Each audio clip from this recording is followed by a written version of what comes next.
acara diseminasi calon guru penggerak angkatan 7 tahun 2022-2023. Bismillahirrahmanirrahim. Assalamualaikum warahmatullahi wabarakatuh. Waalaikumsalam warahmatullahi wabarakatuh. Salam sejahtera untuk kita semua. Alhamdulillahirabbil alamin. Wassalatu wassalamu ala asyrafil anbiya'i wal mursalin wa ala alihi wa sahbihi ajma'in, amma ba'du. Yang terhormat Ibu Kepala Sekolah SDN Ciracas 05 Pagi, Ibu Tuti Mulyani SPD. Yang saya hormati para dewan guru beserta staf dan karyawan SDN Ciracas 05 Pagi yang berbahagia. Puji dan syukur mari kita panjatkan kehadirat Allah Subhanahu wa taala, Tuhan yang Maha Esa, yang telah memberikan kita berbagai macam nikmat, di antaranya nikmat sehat walafiat, sehingga kita semua dapat menghadiri acara diseminasi calon guru penggerak angkatan 7 tahun 2022-2023. Salawat beriring salam semoga tetap tercurahkan kepada baginda Nabi besar Muhammad sallallahu alaihi wasallam. Semoga kita semua dapat mengikuti ajarannya hingga akhir nanti. Hadirin yang berbahagia, adapun susunan acara diseminasi calon guru penggerak angkatan 7 tahun 2022-2023 sebagai berikut. Acara yang pertama, pembukaan. Acara yang kedua, doa pembuka. Acara yang ketiga, sambutan. Acara yang keempat, paparan. Acara yang kelima, doa penutup. Baiklah, mari bersama-sama kita mengawali acara yang pertama, itu pembukaan. Marilah kita membuka acara ini dengan membaca doa terlebih dahulu yang akan dipimpin oleh Ibu Budi. Kepada Ibu Budi dipersilahkan. Assalamualaikum warahmatullahi wabarakatuh. Waalaikumsalam. Yang terhormat,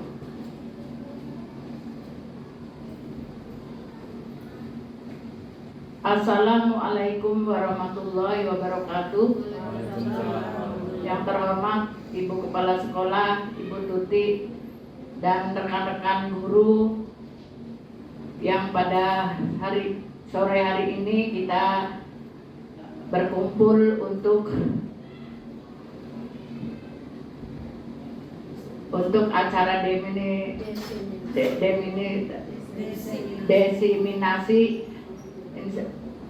calon guru penggerak.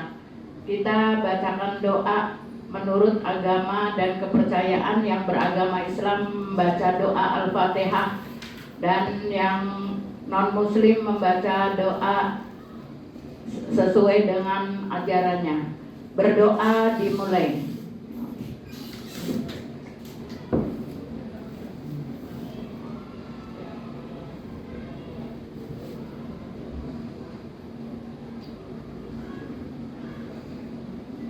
Berdoa selesai. Assalamualaikum warahmatullahi wabarakatuh. Waalaikumsalam warahmatullahi wabarakatuh. Acara selanjutnya, sambutan yang akan disampaikan oleh Ibu Kepala Sekolah SDN Ciracas 05 Pagi. Kepada yang terhormat Ibu Tuti Mulyani SPD dipersilakan.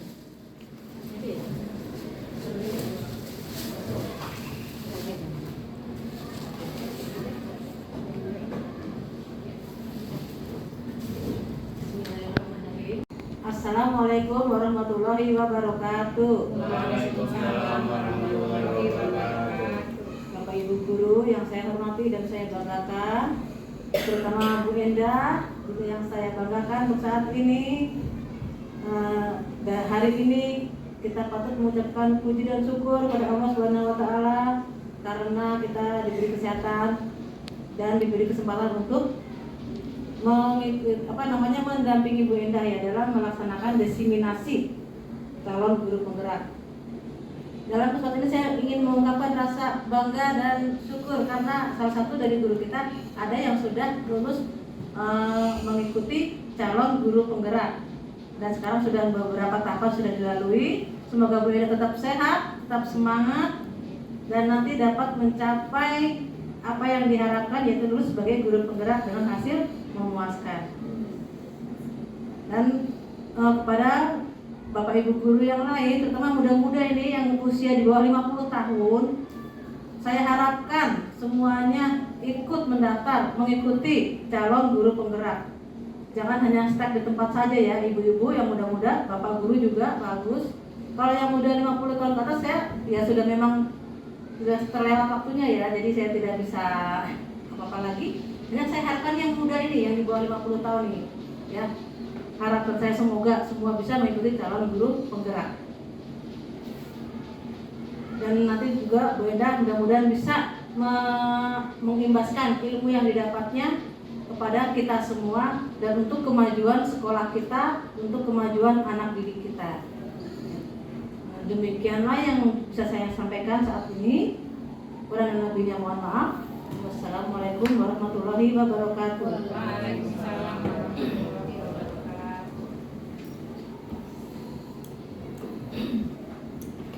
Demikianlah sambutan yang telah disampaikan oleh Ibu Kepala Sekolah SD Ciracas 5 Pagi. Acara selanjutnya paparan diseminasi calon guru penggerak angkatan 7 tahun 2022-2023 kepada yang terhormat Ibu Endah dipersilahkan. Terima kasih. Assalamualaikum warahmatullahi wabarakatuh. Puji dan syukur mari kita panjatkan kehadiran Tuhan Yang Maha Esa karena siang hari ini berkenan memberikan nikmat sehat, nikmat bahagia, dan nikmat berkumpul dalam suasana penuh kekeluargaan. Pertama-tama terima kasih kepada Ibu Tuti Mulyani SPD selaku pimpinan kita, Kepala Sekolah SDN Ciracas 05 Pagi, yang berkenan memberi waktu saya untuk menularkan atau mengimbaskan ilmu yang saya terima selama saya mengikuti pendidikan calon guru penggerak. Terima kasih kepada rekan-rekan sekalian atas waktunya. Di sini saya akan sama-sama belajar bersama teman-teman. Bukan saya lebih pintar, tidak sama sekali, tapi saya hanya menularkan atau men-sharingkan ilmu yang saya peroleh selama beberapa bulan ini dalam aksi nyata saya di modul 1.4.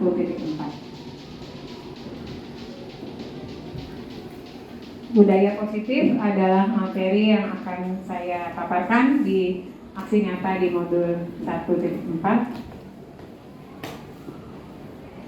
Pada paparan ini ada 7 bagian yang akan kami bahas, yaitu 1. Perubahan paradigma belajar, 2. Disiplin positif, 3. Motivasi perilaku manusia, 4. Kebutuhan dasar, 5. Posisi kontrol restitusi, 6. Keyakinan kelas, dan terakhir adalah segitiga restitusi. Kita akan kupas ini satu persatu. Di perubahan paradigma belajar, kita akan mencoba, mungkin boleh sebelah-sebelahan. Yang A mengepalkan tangan, yang teman sebelahnya berusaha untuk membuka kepalan tangan temannya. Boleh dilakukan, teman-teman hebat.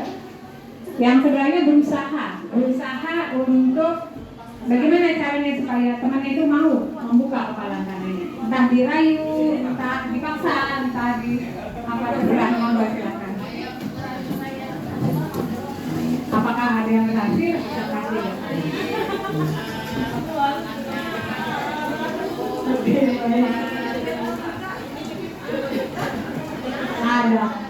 Ada yang berarti. Oke, saya mau minta bagaimana perasaan teman-teman ketika apa yang teman-teman lakukan dalam rangka supaya temannya mau membuka kepalanya. Ibu Latri, monggo.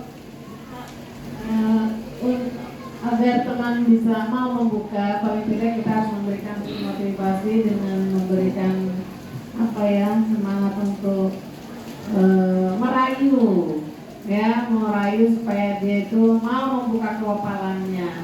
Ya, contohnya nih Bu Budi, ayo Bibian cantik, tolong membuka dong kepalanya. Ayo Bu Budi, terima kasih Bu Budi. Baik, ini kita mau masuk ke materi terkait dengan ini perubahan paradigma belajar.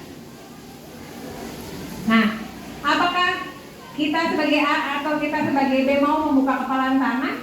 Mengapa dan apa alasannya? Tadi sudah dikemukakan oleh teman kita, Ibu Sulatri, bahwa untuk membuat seseorang mau melakukan apa yang kita minta bisa dengan cara apapun, tadi rayuan ya Bu, rayuan. Tapi ada juga yang ibu kepala sekolah sudah mencoba anak buahnya. Apakah berhasil Bu merayuannya? Nanti sudah dirayu tapi tidak berhasil karena Bangga ini menjalan sangat kuat. Akhirnya saya kitik-kitik tangannya. Terluka sedikit. Hasil. Oh, ada lagi 2 metode. 1 dirayu tidak bisa, tapi dikitik-kitik ternyata bisa. Nah, selanjutnya Bu Petra. Selanjutnya ini ada pendapat dari, ini tadi diumpamakan sebagai bagaimana kita terhadap anak didik ya. Bagaimana anak didik mau mengikuti omongan kita. Ada yang kadang kita paksa, ada yang kadang kita kitik, mungkin ada juga yang dengan marahan. Apakah tindakan kita ini benar atau tidak? Mari kita simak satu persatu. Menurut Dr. William Geiser, ada 5 ilusi guru. 1, sebagai pengontrol murid. 2, semua penguatan positif, efektif, dan sangat bermanfaat. Yang ketiga, bahwa kritik itu dapat menguatkan karakter karena orang akan merasa bersalah. Yang keempat, bahwa ilusi orang dewasa itu punya hak untuk memaksa. Sebenarnya teman-teman hebat, semuanya itu sebenarnya hanya ilusi. Sebenarnya tidak benar bahwa guru mengontrol murid. Ya, sini jelaskan pada dasarnya kita nggak bisa maksa murid. Misalkan untuk membuka itu nggak bisa. Itu butuh harus dari dalam diri anak sendiri. Kemudian bahwa penguatan positif, efektif, dan bermanfaat. Contoh, kemarin Ibu Petra sudah paparkan bahwa ada muridnya yang sudah melakukan lalu dikasih rewardnya permen, hanya untuk mendapatkan permen. Jadi itu manfaatnya hanya sesaat, ya. Yang berikut kritik. Ketika anak murid kita kritik, kamu salah, malah membuat anak semakin down atau semakin merasa bersalah. Yang keempat, kita sebenarnya walaupun anak itu dalam ukuran lebih kecil dari kita, usia lebih kecil, kita tidak punya hak sama sekali sebagai manusia memaksa anak didik kita. Lanjut Bu. Nah, di sini ada konsep besar. Menurut Stephen R. Covey, bagaimana seorang bisa berubah dari paradigma stimulus respon itu adalah rangsangan ya, stimulus dan respon kepada pendekatan teori kontrol. Mengatakan bahwa bila kita ingin membuat kemajuan itu perlahan-lahan, jadi nggak bisa langsung, sedikit-sedikit, maka yang kita ubah adalah apakah murid kita? Bukan, tapi kita. Ternyata harus kita yang berubah ya. Namun bila kita ingin perbaiki cara-cara utama kita, maka kita boleh mengubah kerangka acuan kita. Ubahlah bagaimana kita dulu, bagaimana cara kita melihat dunia, bagaimana kita memandang peserta didik adalah juga manusia sama seperti kita. Maka dengan mengubah paradigma kita, skema pemahaman dan penjelasan aspek-aspek tertentu tentang realitas, tentang kenyataannya ya. Nah, inilah stimulus, respon, dan teori kontrol. Terdapat beberapa perbedaan. Di stimulus respon, kebutuhan kita sama. Tetapi di teori kontrol yang sudah saya dapat, itu kebutuhan kita berbeda. Di stimulus respon, semua orang melihat yang sama, sedangkan di teori kontrol, semua punya gambarannya masing-masing dan sangat berbeda. Ketiga, kita mencoba mengubah orang. Jadi, saya paksa Bu Petra harus sama nih kayak saya, bahwa Bu Lastri itu jahat. Jadi saya pengaruhi Bu Petra supaya ikut saya, itu dia orang jahat. Tetapi di teori kontrol, semua perilaku itu punya tujuan, bukan semata-mata maksa orang ikut kehendak kita. Yang keempat, orang lain bisa mengontrol saya di stimulus respon. Tetapi di teori kontrol, kita hanya bisa kita kontrol, kita nggak bisa kontrol orang lain. Kemudian yang kelima, saya bisa mengontrol orang lain. Di teori kontrolnya, saya tidak bisa mengontrol orang lain. Pemaksaan pada stimulus respon di teori kontrol menjadi kolaborasi, bahwa semua manusia itu harus saling bekerja sama, tidak bisa sendiri-sendiri. Yang kelima, pola berpikir menang kalah. Tapi kalau di teori kontrol tidak ada yang menang dan tidak ada yang kalah. Semuanya harus win-win, jadi harus dua-duanya menang. Disiplin positif. Makna disiplin, mari kita tanya di sendiri bagaimana cara kita berperilaku. Apakah saya datang pagi takut dimarahin ibu kepala sekolah, misalkan. Apakah saya Datang pagi memang kalau saya pagi saya bisa prepare hal-hal yang akan saya butuhkan hari itu. Atau saya pengen puji udah cie, Bu Enda cie, guru penggerak itu. Apa itu kembali ke diri kita sendiri? Apa yang memotivasi kita untuk berbuat disiplin? Gitu. Tujuannya sebagai pendidik kita harus menanamkan motivasi ketiga. Motivasi ketiga itu apa? Adalah motivasi yang muncul dari dalam diri kita sendiri. Ya, bukan karena penghargaan, bukan karena hadiah, dan bukan karena ancaman. Lanjut, Bu. Makna kata disiplin, apa yang ada di benak kita selama ini biasanya kayak peraturan gitu ya, tata tertib, teratur, dan kebutuhan. Kata disiplin juga sering sekali dihubungkan dengan hukuman. Padahal itu sungguh berbeda, karena belajar tentang disiplin positif tidak harus, itu perlu digarisbawahi ya, tidak harus memberi hukuman. Justru hukuman itu adalah alternatif terakhir, dan kalau perlu tidak perlu dikasih hukuman. Kenapa? Karena kan tadi sudah punya motivasi dari dalam dirinya bahwa kalau saya berbuat salah, saya akan merugikan diri saya sendiri. Itu harus kita tumbuhkan dalam diri peserta didik. Dalam budaya kita, makna kata disiplin untuk mendapatkan kepatuhan, kita cenderung karena kalau saya kontrol nanti saya dilihatin orang, itu lebih karena ketidaknyamanan. Nah, Bapak pendidikan kita di Hajar Dewantara menyatakan bahwa di mana ada kemerdekaan, di situ harus ada disiplin yang kuat. Jadi merdeka itu bukan berarti terserah dia berperilaku ya, tapi harus ada disiplin yang kuat. Sungguh pun itu bersifat self disiplin, atau disiplin diri kita sendiri. Ya, kita tidak mewajibkan dengan sekeras-kerasnya, tapi itu sama saja. Sebab jika kita tidak cakap, kalau kita nggak disiplin, ya, maka kita tidak bisa mendisiplinkan murid kita. Demikian ya, ada hukum rimba baik. Maknanya adalah untuk mencapai kemerdekaan dalam konteks pendidikan. Ini kita menciptakan murid merdeka. Syaratnya harus punya disiplin yang kuat. Disiplin yang kuat adalah disiplin diri yang punya tadi motivasi dari dalam. Kemudian motivasi itu kita perlukan pihak lain untuk mendisiplinkan kita atau memotivasi eksternal karena berasal dari luar, bukan dari dalam diri. Jadi yang paling penting kata kunci adalah motivasi internal atau dari dalam diri kita sendiri. Ada teori yang menyatakan bahwa definisi merdeka menurut Ki Hajar Dewantara, mardika iku jarane noromu lepasing pangreh ing uga kuat kuasa aman diri priyangga. Saya terjemahkan selanjutnya. Merdeka artinya tidak hanya terlepas dari perintah, tetapi cakap dalam memerintah diri kita sendiri. Orang lain berhak memerintah diri kita adalah diri kita sendiri. Pemikiran Ki Hajar Dewantara sejalan dengan Diane Gosen dalam bukunya Restructuring School Discipline di tahun 2001. Dia menyatakan bahwa arti disiplin berasal dari kata disiplina yang artinya belajar.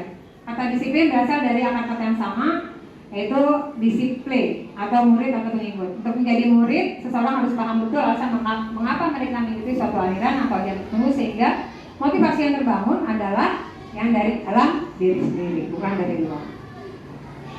Jadi itu sebenarnya disiplinnya seperti apa? Disiplin diri mempelajari bagaimana cara kita mengontrol diri kita sendiri dan menguasai apa yang akan kita perbuat, tindakan apa yang akan kita lakukan, sehingga itu mengacu pada nilai-nilai penghargaan terhadap orang lain, siapapun itu di sekeliling kita. Ya, dengan kata lain, seseorang harus memiliki disiplin diri, berarti karena dia akan bertanggung jawab dan mereka mendasarkan tindakan mereka pada nilai-nilai kebajikan universal.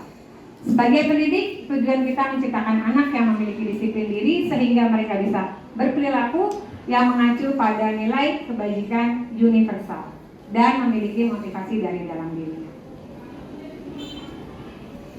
Ki Hajar Dewantara maupun Diane Gosen mengartikan disiplin sebagai bentuk kontrol diri, yaitu belajar untuk mengontrol diri agar mencapai tujuan yang mulia. Tujuan di sini adalah prinsip mulia yang dianut oleh seseorang. Kita namakan apa tadi ya, Ibu-ibu? Nilai-nilai universal, ya. Nah, ini wajib banget nih kita tahu profil pelajar Pancasila. Alhamdulillah, puji Tuhan bahwa Mas Menteri sudah menggalakkan sekali profil pelajar Pancasila melalui IKM ya. Profil pelajar Pancasila yang terdiri dari keenam karakteristik. Nah, kita sebagai guru nih akan didesain nih membuat murid kita punya profil seperti ini. Satu, harus beriman dan bertakwa kepada Tuhan yang Maha Esa, juga akhlaknya mulia. Yang kedua, berkebinekaan tunggal. Kita tidak bisa menafikan bahwa seluruh Indonesia ini adalah berkebinekaan, apapun itu, suku, bangsa, bahasa, agama, dan semuanya ada. Maka pada kontekstual ini kita harus menyadari dan kebinekaan ini sebagai modal dasar kita. Yang ketiga, murid-murid akan memiliki karakter sifat bergotong royong. Yang keempat, mandiri. Kelima, bernalar kritis. Dan yang terakhir adalah menjadi peserta didik yang kreatif. Standar pendidikan nasional kita dalam rangka menciptakan lingkungan yang positif, maka setiap warga sekolah dan pemangku kepentingan perlu saling mendukung, menghayati dan menerapkan nilai kebaikan yang telah kita sepakati bersama. Ya, untuk menerapkannya maka pemimpin pembelajaran kita kan pemimpin pembelajaran dari guru ya, perlu berjiwa pemimpin. Kenapa? Supaya bisa mengembangkan sekolah kita. Jadi kalau kita bisa mengembangkan diri kita, mengembangkan anak didik kita, maka satu sekolah maju, satu gugus, satu binaan, satu Indonesia. Begitu. Lanjut Bu. Motivasi menurut Dayan Gosen ada 3. 1, menghindari ketidaknyamanan. 2, mendapat imbalan. Dan 3, menjadi orang yang mereka inginkan dan menghargai diri sendiri dengan nilai-nilai yang mereka percaya. Jadi ada 3 motivasi. Ya, kita bahas satu-satu. Nah, bagaimana kita terhadap kita menanamkan disiplin positif? Tadi kan dikatakan bahwa sebisa mungkin jangan memberi hukuman, hindari. Ya, itu keputusan terakhir lah kalau bagaimana keadaannya. Tapi sebisa mungkin tidak menghukum. Menanamkan motivasi ketiga itu yang paling penting. Jadi keseharian kita itu kita drill terus dengan perilaku bahwa bagaimana sih supaya anak ini saya nggak mau ini karena memang dia sadar diri, gitu ya. Gitu. Nah, mari kita tinjau beberapa konsep hukuman, konsekuensi, dan restitusi. Dalam menjalankan peraturan ataupun keyakinan kelas, kita sudah buat ya Bapak Ibu ya. Pasti saya yakin punya ada tempel tuh di kelas masing-masing ya, punya keyakinan kelas. Bila ada pelanggaran, tentu sesuatu harus terjadi. Untuk itu kita flashback ya, tinjau ulang tindakan penegakan peraturan yang selama ini apakah masih sesuai ataukah perlu dirubah. Tindakan tersebut tindakan terhadap suatu pelanggaran pada umumnya hukuman atau konsekuensi. Kali ini kita akan selain itu namanya restitusi. Apa sih restitusi itu? Nah, restitusi adalah proses menciptakan kondisi bagi siswa atau bagi murid untuk memperbaiki kesalahan mereka sehingga mereka bisa kembali pada kelompok mereka dengan karakter yang lebih kuat. Jadi ketika orang berbuat salah tentu ada rasa gak nyaman ya.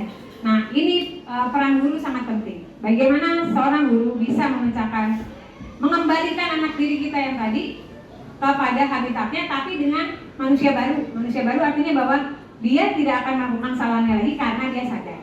Itu ya, kira-kira restitusi.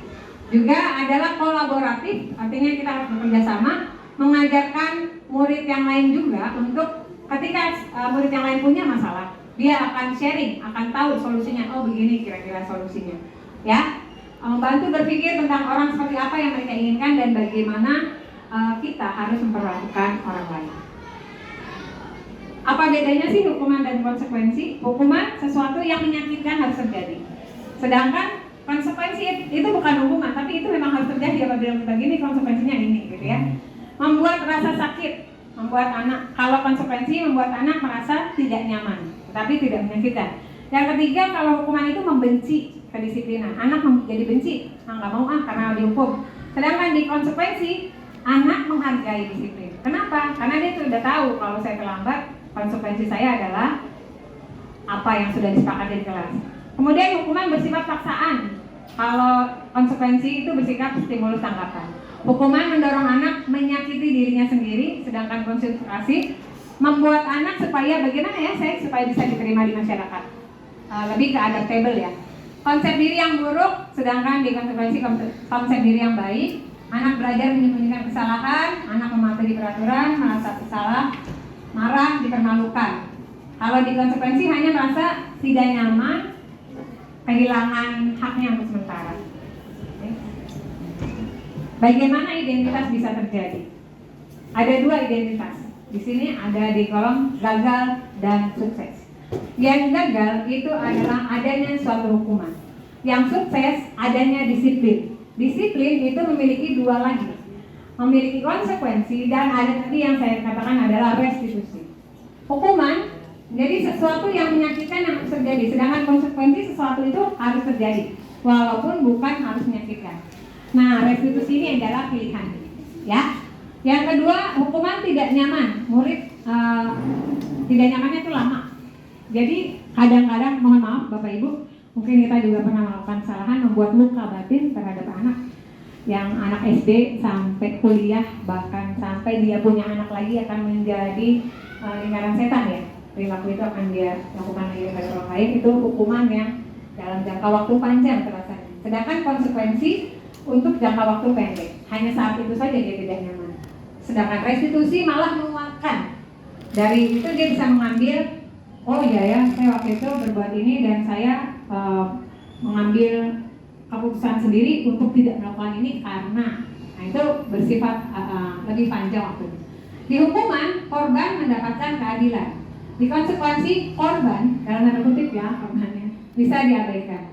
Sedangkan di restitusi, korban mendapat ganti. Gantinya apa? Gantinya adalah dia sadar diri, menjadi motivasi dari dalam diri bahwa kesalahan dia tidak akan dia ulangi dan dia tahu kok solusinya, nanti anak akan menemukan sendiri. Yang terakhir, murid akan merasa tersakiti, sedangkan di konsekuensi murid merasa nyaman. Di restitusi, murid menjadi kuat karakternya. Jadi itu identitasnya. Ini next aja Bu. Next.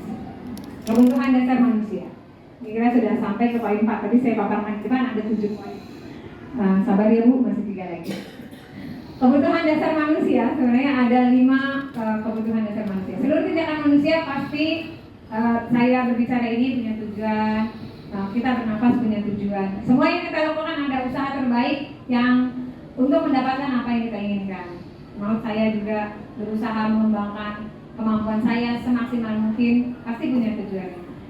Ketika kita sudah mendapat apa yang kita inginkan, sebetulnya saat itu kita sedang memenuhi satu kebutuhan kita atau bahkan lebih, yaitu yang untuk bertahan hidup, kasih sayang, rasa diterima, kemudian kebebasan, kesenangan, dan penguasaan atau power. Ketika murid melakukan perbuatan yang bertentangan dengan nilai kebajikan atau murid melanggar peraturan, hal itu sebenarnya dikarenakan mereka ternyata nih, kenapa anak nakal itu satu, dia gagal memenuhi kebutuhan. Kebutuhan apa? Nanti kita bahas satu persatu. Kebutuhan dasar manusia satu, bertahan hidup itu kita tahu bersama ya, makan, minum, dan sebagainya, bernafas. Kasih sayang dan rasa diterima. Nah ini mungkin yang saya sih guru kelas 1 mengalami itu. Kebutuhan kasih sayang dan rasa diterima amat sangat besar di kelas 1. Ketika anak merasa tidak saya sayangi, dia nggak akan peduli dan akan bisa duduk. Merasa bunda nggak sayang sama aku, itulah kelas 1.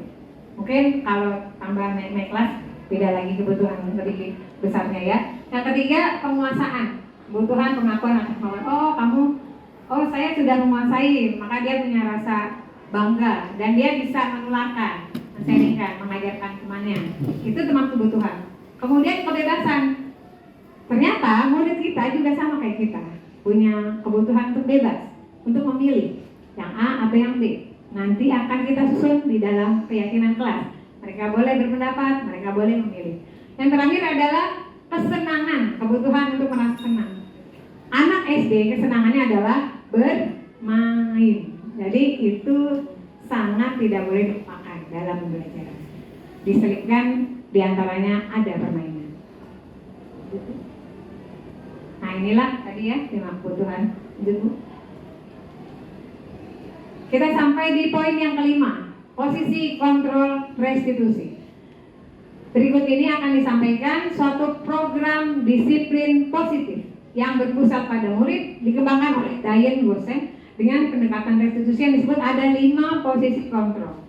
Diane Gosen dalam bukunya Restitution School Discipline tahun 1998 mengemukakan bahwa guru perlu meninjau kembali penerapan disiplin di ruang kelas selama ini. Apa saya udah bener gak ya? Nyetrak, ngejewer atau apa? Coba kita cek yuk. Satu. Ada posisi satu, yaitu sebagai seorang penghukum. Seorang penghukum ini ibu kata-katanya, ayo haus ya, patuh ya aturan saya. Gak macem-macem ya, kamu selalu salah ya, tiap hari kamu salah. Pasti kamu terakhir nih menyelesaikan ngumpulinnya, pasti paling belakangan. Itu kita sebagai penghukum. Yang kedua adalah sebagai pembuat merasa bersalah. Ya, biasanya sih memang kita tidak membentak, tidak menghardik, nada kita agak-agak merayu ya. Ibu sangat kecewa sekali deh dengan kamu. Kenapa sih kamu kok nggak menjadi PR? Ibu kecewa, ibu kan sudah percaya sama kamu. Kok kamu nggak mengabaikan kepercayaan ibu? Berapa kali sih bapak harus memberitahu kamu ya? Seolah-olah seperti sindiran ya. Gimana coba kalau mama kamu yang dibuat seperti ini? Nah kalimatnya seperti itu. Sehingga anak kiri nih, ya ampun bu guru, saya jadi merasa salah ya. Biasa gitu ya bu ya. Yang ketiga adalah sebagai teman. Nah ini kita masuk ke dunianya anak, pura-puranya kita jadi berempati ya, masuk menjadi seorang anak, jadi murid, kita jadi murid ya. Nah ini lebih persuasif bu kata-katanya, misalkan aduh bantuin ya Chelsea, bantuin ya Gofar, ayo nih bapak mau ini nih, mau ada acara, ayo cepetan biar cepat selesai. Ayo ingat, kamu kan pernah bapak bantuin kan, ayo sekarang gantian ya. Terus udah kali ini gak apa ya, nanti ibu bantuin deh biar kita cepat selesainya. Nah itu kita sebagai temannya dia ya, kita posisi sebagai teman. Yang keempat, kita memantau. Memantau ini berarti kita mengawasi. Nah ini kayaknya guru udah biasa ya. Pada saat mengawasi kita bertanggung jawab atas perilaku orang-orang yang kita awasi. Posisi memantau berdasarkan peraturan dan konsekuensi. Peraturan apa? Kita tanya pada murid. Terus kamu udah melakukan apa? Itu biasa kan maksudnya seperti itu ya. Kamu mau dihukum apa dong? Kayak gitu. Itu kita memantau. Pasti ada konsekuensinya apa yang akan kamu dapatkan. Yang kelima, terakhir adalah sebagai manajer. Nah, sebagai manajer, posisi di mana guru berbuat bersama. Ya, jadi kalau digarisbawahi ada sesuatu bersama dengan murid, mempersilahkan murid untuk bertanggung jawab atas kenapa sih kamu berbuat itu. Nah kita mendukung murid supaya tahu gimana si murid ini ada masalah ini, dia bisa menyelesaikan dan dia bisa cari masalahnya solusinya sendiri. Bila kita ingin murid-murid kita menjadi manusia merdeka, menjadi manusia mandiri dan bertanggung jawab, maka kita perlu mengacu pada restitusi yang dapat menjadikan murid kita sebagai manajer bagi dirinya sendiri. Nah, di kontrol manajer, murid diajak menganalisis dirinya maupun kebutuhan orang lain. Di sini penekanan bukan pada kemampuan membuat konsekuensi, namun kolaborasi. Ya, kata kuncinya kita harus berkolaborasi. Seorang manajer akan berkata, apa yang kita yakini? Kembali ke keyakinan kelas. Apa kamu meyakininya? Jika kamu meyakini, apakah kamu bersedia memperbaikinya? Jika kamu memperbaiki ini menunjukkan apa tentang dirimu? Berikut apa rencana kamu untuk memperbaiki hal ini?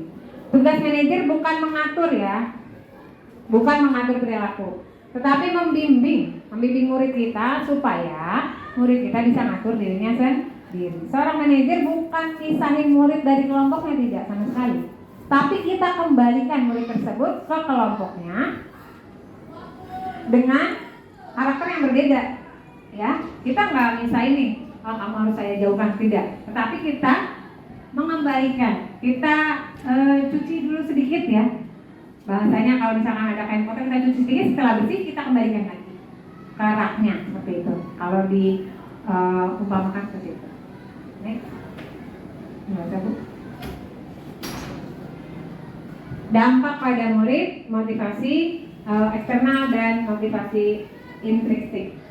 Ini mohon izin.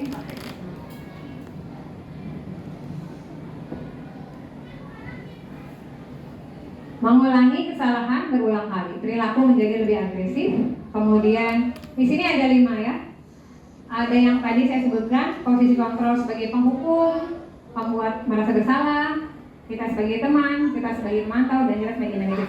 Ini sih sebenarnya harus kita manajer terus, lah harus kita jadi itu semua 5 posisi itu tergantung masalahnya Bapak Ibu ya. Jadi bukan berarti harus menjadi penghukum terus, itu ada saat-saatnya. Nah, penghukum mengulangi kesalahan berulang kali, perilaku menjadi lebih agresif. Di pembuat merasa bersalah, anak merasa rendah diri, merasa gagal. Di teman tergantung, menjadi tidak mandiri dan tidak bisa memutuskan. Itu dampak pada murid ya Bu ya. Pemantau menitik beratkan pada dampak diri sendiri, sedangkan manajer mengevaluasi bagaimana menjadi diri yang lebih baik. Kaitannya dengan dunia berkualitas, 1, murid meletakkan di penghukum, murid meletakkan guru di luar dunia berkualitas, di pembuat merasa bersalah di dalam dunia berkualitas, di teman sebagai bagian penting, di pemantau sebagai peraturan, sedangkan di manajer sebagai individu positif dalam dunia berkualitas. Jadi tiap-tiap anak punya dunia sendiri, pasti punya dunia berkualitasnya. Tinggal kita lihat di posisi mana kualitas anak diri kita. Nah, keyakinan kelas ini yang sudah saya terapkan di kelas saya. Pembentukan keyakinan kelas ini penting teman-teman hebat semuanya. Kenapa? Karena 1, keyakinan kelas itu lebih abstrak ya daripada peraturan. Peraturan itu kan tadi kita katakan bahwa lebih menghukum ya. Kalau keyakinan kelas itu lebih abstrak. Kemudian yang kedua, berupaya pernyataan-pernyataannya bersifat umum. Yang ketiga, senantiasa dibuatnya dalam kalimat positif. Tidak ada jangan, tidak ya, tidak negatif. Tidak kalimat ingkar tapi kalimat positif. Yang keempat, tidak terlalu banyak supaya mudah diingat. Yang kelima, harus bisa diterapkan di kelas kita. Jangan kita bikin keyakinan kelas yang sekolahnya sekolah internasional, tapi kita terapin kelas kita. Itu percuma. Kalimatnya bagus tapi tidak bisa diterapkan. Yang keenam, semua harus berpendapat. Ya, kalau di saya itu pakai itu apa namanya? Sticky note kayak post-it itu loh. Nanti kita tempel satu-satu, anak-anak nulis satu. Saya maunya ini. Nah, dari kalimat-kalimat yang tidak, jangan peraturan, nanti kita susun dengan bimbingan kita menjadi sebuah kalimat positif. Yang terakhir, bersedia meninjau kembali. Nah, keyakinan kelas tadi saya katakan nggak bisa itu terus ya. Nanti kan dia berproses. Ketika sudah berjalan ini sudah oke, kita lihat keyakinan berikutnya. Itu kan dinamis ya kelas kita ya. Ya, lanjut Bu. Nah, prosedurnya 1, mempersilahkan murid tadi yang sudah disediakan ya. 1, mempersilahkan murid-murid untuk curah pendapat tuh diskusi terbimbing ya oleh guru. Yang kedua, mencatat masukan. Mencatat masukannya awal-awal kita baca tertib papan. Yang ketiga, menyusun bersama. Yang keempat, diganti tadi kalimat negatif jadi positif. Yang kelima, meninjau kembali. Ya, mungkin ada pernyataan yang masih berupa peraturan. Contohnya nih, berjalan di kelas, dengarkan guru, datang tepat waktu, berada di bawah satu payung, yaitu keyakinan untuk saling menghormati atau nilai kebajikan hormat. Nah ini, kata-kata ini bisa satu kata hormat. Keyakinan ini dimasukkan dalam daftar yang disepakati merupakan pendalaman pemahaman bentuk peraturan menjadi keyakinan kelas. Yang keenam, kita bisa meninjau ulang kembali apakah sudah tepat, efisien atau malah tidak dipahami. Bila terlalu banyak, maka warga kelas susah mengingat, maka kalimatnya sedikit-sedikit. Apalagi saya kelas 1 ya, jadi kalimatnya dua kata, 3 kata. Yang ketujuh, setelah selesai dibuat, maka boleh kita bersama-sama diskusi panel, meninjau ulang dan menyetujuinya. Yang kedelapan, bisa ditempel di depan kelas masing-masing supaya kalau lupa bisa dibaca. Nah ini contoh yang sudah dari kelas 1. Keyakinan kelas 1. 1. Setiap anggota kelas perlu belajar. Tidak ada kalimat negatif ya Bu gitu. Yang kedua, perlu senang. Yang ketiga, perlu melakukan tugas. Tidak, ayo kamu harus. Kalau nggak melakukan tugas, hukumannya lari. Tidak, tapi perlu. Yang keempat, perlu saling menghargai. Yang kelima, perlu merasa aman. Merasa aman berarti tidak ada pertengkaran ya kan. terus bisa diartikan oleh murid-murid masing-masing. Itu yang kelas 1. Ada lagi contohnya yang kelas 5. Yang angka 5 bisa, saya hanya mencontohkan, pasti Bapak Ibu jauh lebih hebat kalimatnya ya, pasti lebih kreatif dari saya. 1. Selalu bersikap positif. 2. Senantiasa menjadi diri terbaik. 3. Percaya dan menghormati orang lain serta barang-barang miliknya. Ya, berarti artinya itu bisa juga kalau minjem harus dikembalikan. Yang 4. Berkomitmen terhadap tugas dan saling membantu, bisa juga pada saat pikir kelas. Nah, sampai di sini. Yang terakhir, paparan saya yang ke-7, segitiga restitusi. Tadi saya katakan bahwa restitusi adalah pendekatan, ya. Pendekatan menciptakan disiplin positif. Bila seseorang berbuat salah pada kita, ketika mereka menawarkan sebuah tindakan untuk memperbaiki kesalahan mereka, kemungkinan besar jawaban Anda adalah kita akan tolak semua tawaran itu dan akan bilang tidak usah, tidak apa-apa, lupain aja, itu udah berlalu. Kan? Nah, restitusi adalah proses menciptakan kondisi murid untuk memperbaiki kesalahan murid itu sehingga mereka setelah memperbaiki bisa kembali ke kelompoknya dengan penguatan karakter tadi, tidak merasa bersalah tadi. Next, Bu. Nah, ini segitiganya seperti itu. Yang pertama yang kita lakukan adalah ini, Bu. Langkah awal adalah menstabilkan identitas. Ketika murid merasa bersalah, contoh dia udah datang terlambat, udah 1 jam pelajaran. Nah, sebagai manusia kita kan juga pernah bersalah, maka kita tidak langsung menghukum ibu-ibu, ya, tidak langsung dibentak bahkan diusir. Kan tadi dikatakan bahwa tidak boleh ada hukuman. Nah, tindakan pertama menstabilkan identitas. Kita meyakinkan anak bahwa saya juga pernah kok guru, nggak apa-apa nak, guru juga pernah terlambat, ya. Jadi anak supaya merasa stabil dulu kondisinya, tidak panik, tidak nangis, tidak takut gitu ya. Baik, 1. Kemudian setelah distabilkan, lalu kita akan validasi, kita akan cek. Kamu tentu punya banyak alasan. Kenapa kamu? Bisa tanya tadi terlambat ya contohnya. Kamu kenapa nak terlambat? Kenapa kamu sampai 1 jam pelajaran? Apa yang terjadi dengan kamu? Ya. Kemudian setelah dia mencurahkan pendapatnya, memvalidasi tindakannya, maka kita akan segitiga yang 3 adalah menanyakan keyakinan. Nah, kita kan sudah ada tempelan di kelas. Keyakinan mana nih yang coba dibaca sudah disepakati. Dia akan pilih sendiri, oh iya Bu ini. Lalu menurut kamu apa yang akan kamu lakukan? Kamu mau menjadi orang seperti apa nantinya jika kamu yang tadi tindakan menurut kamu itu salah? Kita harus meyakinkan, maksudnya kita harus paham betul bahwa anak ini tahu salahnya, bukan karena tahu sama gurunya, bukan, tapi emang dia sih Bu, aku tahu kok aku salah, gitu ya, sampai di titik itu. Lanjut Bu. Nah, ciri-cirinya 1, ciri-ciri restitusi yang membedakan dengan disiplin yang lain. 1, bukan menebus kesalahan, tapi kita akan belajar dari kesalahan kita. Yang kedua, restitusi itu sifatnya bukan merusak hubungan. Saya nggak jadi musuhan sama Bu Lasri, bukan. Tetapi hubungan yang kurang baik saya perbaiki. Ya, hubungan kita sama murid kita perbaiki. Yang ketiga, itu tawaran bukan paksaan. Ya, tidak boleh memaksa. Yang keempat, kita bersifat menuntun untuk melihat lebih dalam diri murid kita. Yang kelima, mencari kebutuhan dasar yang mendasari tindakan. Kenapa sih anak ini kok, maaf ya dalam tanda kutip, hiperaktif misalkan? Apa sih kebutuhan anak ini yang tidak terpenuhi sama saya? Itu kita Bu, sebagai orang dewasa kita yang harus mencari. Kemudian fokus pada karakter, bukan pada tindakan kita untuk segera menghukum. Karena sebagai guru pengennya hukum aja, kalau orang salah hukum aja ya kan. Padahal kita lihat, nih karakter anak ini, dia itu hiperaktif. Berarti saya harus punya cara bagaimana supaya anak ini bergerak, tetapi gerakannya positif, begitu. Contohnya seperti itu. Kemudian itu restitusi akan menguatkan, menjadikan karakter yang lebih baik. Kemudian fokus pada pemecahan masalah, dan terakhir mengembalikan yang tadi sudah salah, dia bisa kita kembalikan pada kelompoknya. Next. Ciri-ciri restitusi yang membedakan dengan program saya berikutnya adalah cara yang paling baik.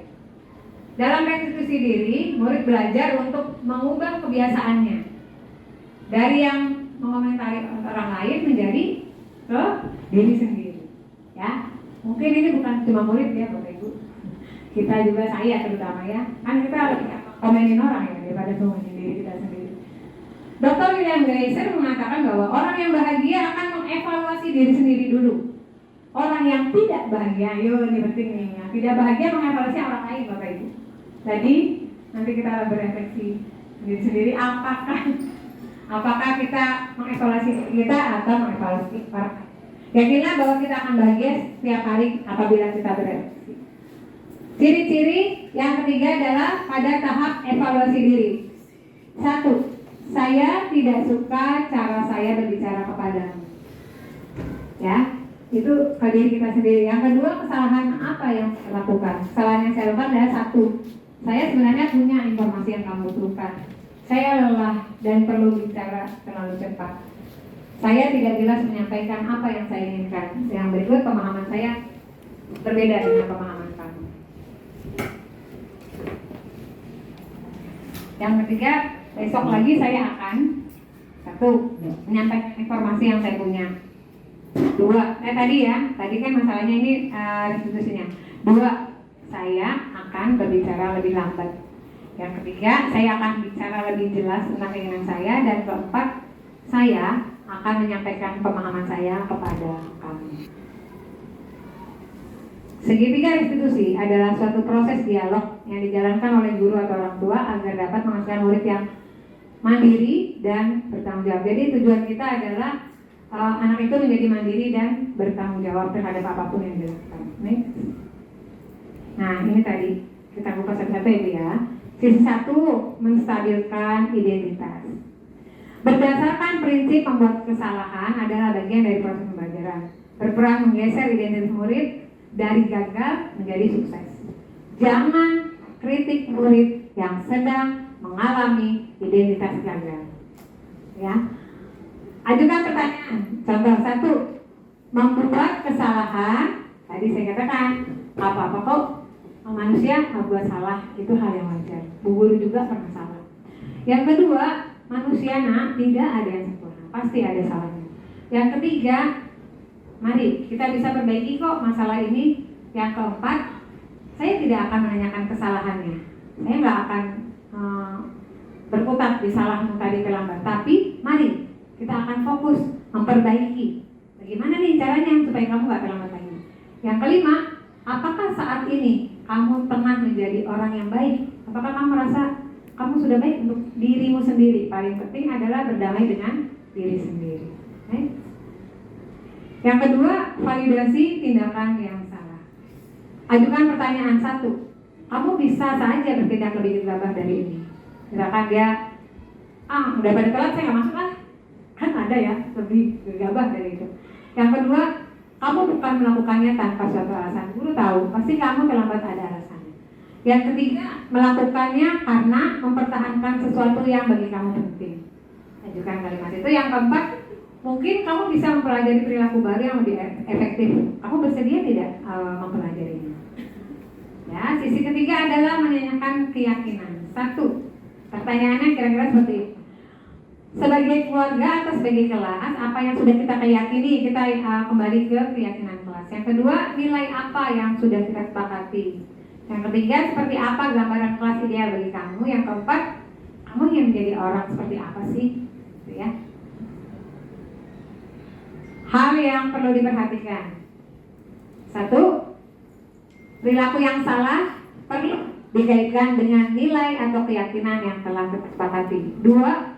Kesediaan orang yang melakukan kesalahan untuk memperbaiki kesalahan. 3. Pemecahan masalah yang relevan yang berhubungan dengan masalah yang ada. Yang keempat, perlu usaha perbaikan. Yang kelima, nah ini paling penting, ibu-ibu, bapak-bapak, guru perlu meluangkan waktu, mendedikasikan waktu untuk masalah yang terjadi pada murid kita terutama. Ya. Segitiga restitusi diharapkan murid menjadi lebih kuat secara pribadi, membuka wawasan murid untuk pemecahan masalahnya sendiri, dan murid semakin percaya diri, mandiri, dan merdeka. Nah ini contoh kalimatnya. Tadi sudah ya? Tadi sudah saya ini, tidak perlu lanjut Bu, menstabilkan validasi. Padahal kamu bisa melakukan, menanyakan keyakinan kamu bagi orang seperti dia. Lanjut Bu. Oke, demikian paparan saya. Tadi dan kurangnya mohon dimaafkan. Jika ada pertanyaan, silakan Bapak Ibu. Ada yang kurang jelas atau saya terlalu cepat menerangkannya, monggo silakan.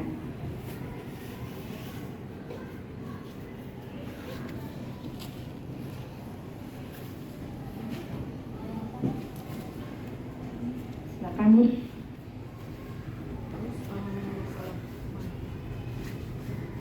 Bu Lala atau Bu Wira, silakan Bu Wira. Bu Ros, mungkin ada pertanyaan? Tanggapannya. Mohon maaf kalau terlalu cepat. Boleh tanggapan, boleh. Assalamualaikum warahmatullahi wabarakatuh. Untuk masalah hukuman yang beredar, yang tadi kita lihat, siapa sih Bu yang terilham ya? Nah, kalau seperti Ilham tadi, harusnya hukuman apa yang pantas kita lakukan, atau misalkan tanpa diberikan hukuman, atau harus ada pembinaan dari guru atau bagaimana? Karena kalau begitu terus tuh jadi apa ya? Sepertinya jadi kayak nanti lama-kelamaan menjadi seperti anak yang tersisihkan gitu. Solusinya seperti apa Berita? Baik, terima kasih Bapak. Jadi saya baik, demikian ya. Masalahnya adalah ada seorang murid kelas 3 Bu Petra ya. Anak ini selalu berperilaku mengganggu teman ya, Bu Lala ya, mengganggu temannya. Pada saat tadi baru kejadian, anak tersebut memukul Aisyah, temannya, memukul Aisyah. Lalu tindakan yang dilakukan oleh gurunya adalah menghukum di sini ya, di kantor, untuk dipisahkan dari kelasnya dan tidak diberi tugas, hanya diam saja di sini. Nah, menurut kita nih Bu Petra yang sudah mendapat materi CD restitusi, apa yang perlu kita lakukan terhadap perilaku murid yang demikian terkait dengan segitiga restitusi yang sudah kita paparkan, motivasi inklusif dan paradigma perubahan pembelajaran. Saya dibantu ya Bu, karena saya berkolaborasi.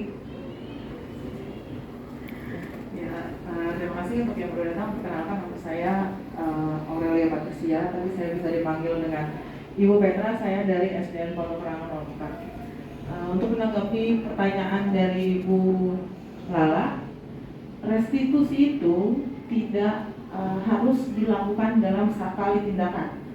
Itu restitusi bisa dilakukan dengan beberapa tahap, dan itu bisa saja sebulan atau 2 bulan. Saya akan kasih sedikit contoh tentang murid saya. Ada satu murid saya di kelas, dia itu agak hiperaktif. Kita biasa sebut dengan, kalau nggak bisa diam namanya hiperaktif ya. Walaupun kita belum tahu hasil dia hiperaktif atau enggak, tapi itu mengatakan dia hiperaktif. Melakukan restitusi itu bukan langsung, nah sini terus langsung divalidasi, enggak. Mulai dengan memperhatikan anaknya dulu. Apa sih gerakan yang biasa dia lakukan? Kenapa sih alasannya dia melakukan? Contoh, dia mau mukul, kita harus tahu dulu. Jangan kita harus benar-benar ngerti dia mau mukul kenapa gitu. Kita perhatikan dulu dan jangan langsung kasih hukuman. Gitu. Bukan berarti membiarkan dia akan memukul, tapi memisahkan dia ke sini itu sama saja menghancurkan motivasi intrinsik dia. Nah, jadi lebih kita perhatikan. Nanti lama-lama coba kita dekati dia, tapi bukan pakai bahasa guru, tapi pakai bahasa anak-anak. Contoh, kamu kenapa sih kok kayak gitu sih? Misalnya seperti itu. Padahal temennya sakit loh. Coba deh kalau kamu ke mukul meja, mukul sesuatu, tangan kamu sakit enggak? Pada saat kamu mukul teman, tangan kamu sakit enggak? Nah, jadi seolah-olah kita berbicara bukan pakai bahasa guru, tapi pakai bahasa murid. Dan saat dia nyaman, kita cari tahu kenapa penyebabnya. Dan biasanya anak seperti itu ujungnya adalah karena basic orang tua maupun lingkungan. Nah, itu kita rangkul. Jangan segan-segan mau meluk murid karena sentuhan itu begitu dahsyat efeknya. Jadi mungkin pelan-pelan. Mungkin kalau kita saya bisa bilang mungkin kalau misalnya anaknya memang seperti itu bisa sebulan atau 2 bulan sampai kita untuk selesaikan segitiga restitusi. Dan yakini kalau kita berhasil, anak itu walaupun dia awalnya sama guru sebelumnya mungkin kurang dekat sama gurunya, bisa jadi pada saat sama kita, dia akan jadikan kita sama seperti dengan orang tuanya, lebih dekat daripada orang tuanya, lebih dekat dari siapapun. Bahkan jangan kaget kalau tiba-tiba anak yang nggak bisa diam itu akan tiba-tiba curhatnya jatuhnya ke ibu sampai kita kecengang-cengang, di rumah dia seperti itu, ternyata orang tuanya seperti itu gitu. Jadi dengan melakukan segitiga restitusi selalu motivasi. Jadi saya balik lagi ke teori disiplina itu belajar ya Bu. Jadi bukannya siswa yang belajar, tapi kita yang belajar. Kita belajar benar-benar menyelami anak sehingga kita bisa memahami dan tahu seluk-beluk dan cara nyelipin ilmu yang akan kita berikan itu seperti apa. Karena setiap anak pasti berbeda. Mudah-mudahan bisa membantu menjawab pertanyaan dari Bu Lala. Terima kasih Bu. Terima kasih banyak Bu Petra, Bu Lala. Demikian ini sharing ya. Kita nggak ada yang lebih sharing, tapi saling belajar. Dan kebetulan Ibu Petra ini punya murid yang seperti itu. Dan muridnya sekarang apa curhat ya Bu? Ibu ikhlas ya Bu? Ya, cuma curhat. Alhamdulillah ya Umi menjadi sahabatnya murid kita. Saya juga mau minta sharingan Ibu Budi. Ibu Budi kan juga pernah ya dengan Ilham. Bagaimana upaya Bu Budi sebagai guru agama? Boleh sharing Bu? Mohon maaf. Saya sebagai guru agama kepada Ilham lebih menyayangi dan lebih memperhatikan Ilham. Kalau Ilham dibaikin, dia lebih baik. Tapi kalau dikasarin, lebih kasar Bu Wenda. Itu aja yang saya tahu. Assalamualaikum warahmatullahi wabarakatuh. Terima kasih banyak Bu Budi. Jadi ternyata walaupun Bu Budi itu belajar pendidikan calon guru penggerak, alhamdulillah ya Bu, Ibu sudah menjalankan ini Bu. Segitiga restitusi. Kita kembali ke fitrah kita sebagai seorang pendidik menurut Ki Hajar Dewantoro. Mendidik itu kita bukannya memaksa, bukan menghukum, tapi kita gandeng loh, kita nuntun loh. Menuntun sama-sama berarti jalannya, jangan depan duluan gitu ya. Menuntun untuk ke arah menjadi lebih baik. Alhamdulillah Bu Budi ya, sudah dilaksanakan. Pasti Bapak Ibu hebat semuanya sudah jalankan, cuma nggak tahu bahwa itu namanya segitiga restitusi. Saya yakin sih sukses. Demikian, ada lagi pertanyaan? Terima kasih Bu Lala pertanyaannya. Cukup? Baik. Terima kasih teman-teman hebat. Terima kasih untuk waktunya, terima kasih untuk sharingnya, terima kasih Bu Lala untuk pertanyaannya. Sekali lagi saya mohon maaf jika dalam penyampaian banyak kata-kata saya yang tidak tepat, kurang berkenan, tidak dipahami, atau saya terlalu cepat sehingga tidak dipahami.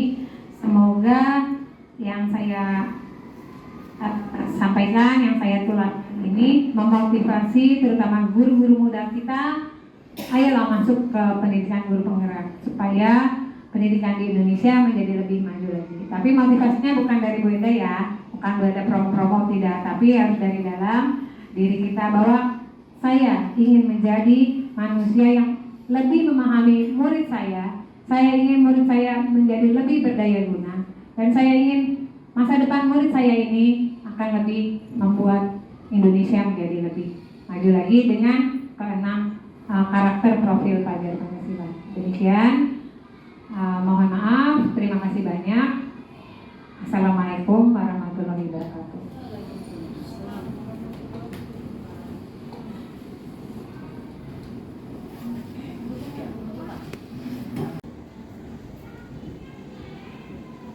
Demikianlah pemaparan desiminasi calon guru penggerak angkatan 7 yang telah disampaikan oleh Ibu Endah. Mudah-mudahan apa yang Ibu Endah sampaikan bermanfaat untuk kita semuanya dan dapat kita praktikkan dalam pembelajaran, dan mudah-mudahan anak-anak kita semua menjadi anak-anak yang hebat dan anak-anak yang siap menjadi anak-anak yang kelak berguna bagi nusa dan bangsa. Baik, untuk acara yang terakhir itu penutup. Mari sebelum kita tutup acara ini, kita akhiri juga dengan doa yang akan dipimpin oleh Ibu Budi Hidayati. Kepada Ibu Budi Hidayati dipersilahkan.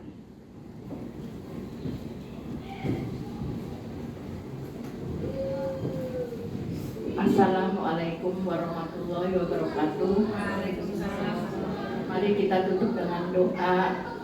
Semua lancar, semua sukses. Mudah-mudahan jadi anak-anak kita jadi pandai dan pintar. Ya Arhamar Rahimin irhamna, ya Arhamar Rahimin irhamna, ya Arhamar Rahimin irhamna. Allahumma inna nas'aluka salamatan fid din wa afiatan fil jasadi wa ziyadatan fil ilmi wa barakatan fil rizqi wa taubatan qoblal maut wa rahmatan indal maut wa maghfiratan ba'dal maut. Allahumma hawwin alaina fi sakratil maut wan najatan minan nar wal afwa indal hisab. Rabbana la tuzigh qulubana ba'da idh hadaytana wa hab lana min ladunka rahmatan innaka antal wahhab.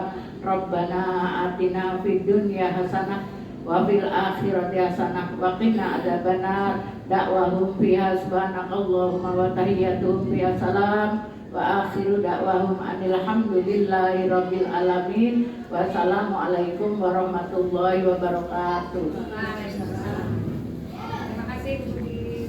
Terima kasih teman-teman. Abang, terima kasih. Mari kita bersama-sama tutup acara ini dengan baca hamdalah. Alhamdulillahirabbil alamin. Assalamualaikum warahmatullahi wabarakatuh. Waalaikumsalam warahmatullahi wabarakatuh. Silakan, ada makan, silakan.